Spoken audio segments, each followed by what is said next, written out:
Okay, so over the last 2.5+ years, we have seen so much madness. And the question that begs to be asked constantly is how? Like, how did we get here? How could sane people let go of reason so easily and just be led along on a narrative, on a ideology, and just fall for it all? How? Well, for me, I thought about it and thought about it, and I narrowed it down to it's trading comfort for truth. That's it. We are at the core, all of us want to be comfortable. We want to enjoy our lives. We don't like discomfort. We are living in an age where the slightest discomfort is rallied against, and we don't want our kids to be uncomfortable. We don't want our careers to be uncomfortable. We don't want our lives to be uncomfortable. We consider adversity as something that's evil and dirty and nasty. It's not. It is what defines people. It's what makes us stronger. Adversity is the challenge. It's like weightlifting. Every time you're in the gym, you're strengthening your muscles, and you are getting stronger and stronger. So that way you can take on more and more.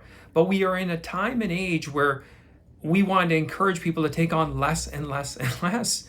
And we want somebody else to do the heavy lifting. Now, I'm not talking about all the people that watch my videos. I know a lot of you have been pushing against this, but we're talking about people that you know, friends, family, colleagues, and how easily they have succumbed to everything. And the main reason is they don't want to be uncomfortable. Whether it's socially, they want people to like them. They don't want people to think less of them or ill of them or otherwise.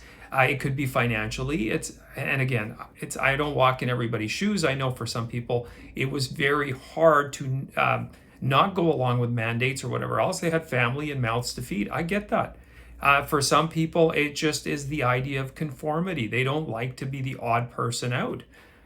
However, what happens with that is that kind of pressure, that kind of self-censoring, it leads to a whole world of problems. And ultimately, you're either going to pay a little now or pay a lot later. I've always been a believer of that. Having children, I always figured, look, I'm either going to invest a lot of time in them now, which I'm going to sacrifice, so that I invest a lot less time in them in the future, because I hopefully have instilled values and principles in them that will carry through.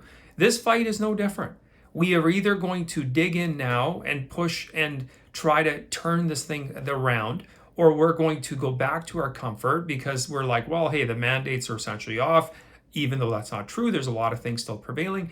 We're just going to go back to living our best lives.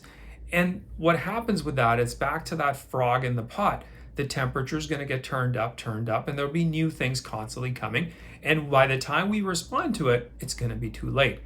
I feel at this junction, this point in time, momentum is on our side. There is more and more facts coming out daily about the madness over the past 2.5 years, which are validating things that folks like yourselves who watch my videos, myself, that we believe to be inherently true.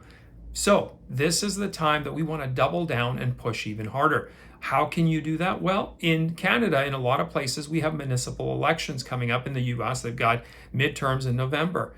Get engaged.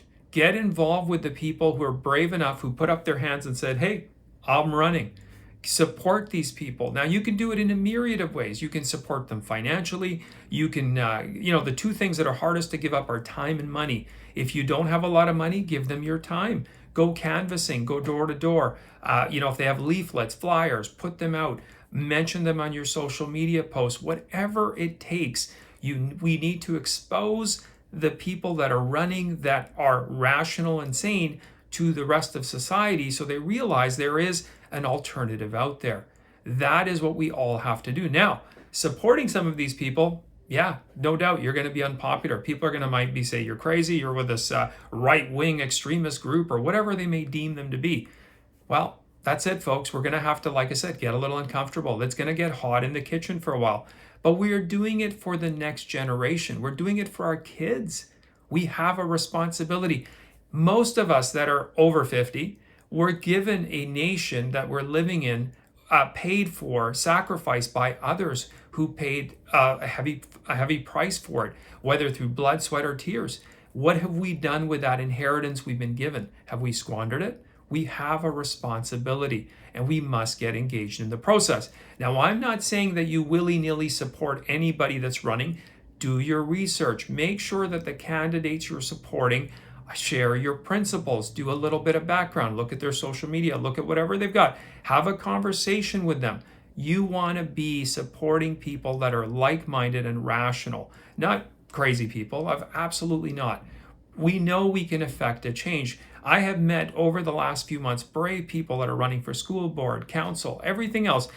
In some cases, single moms who are now running for school board who are saying this transgender stuff is insane. I care enough about my kids and other people's kids that I'm going to do something. And those people need your support.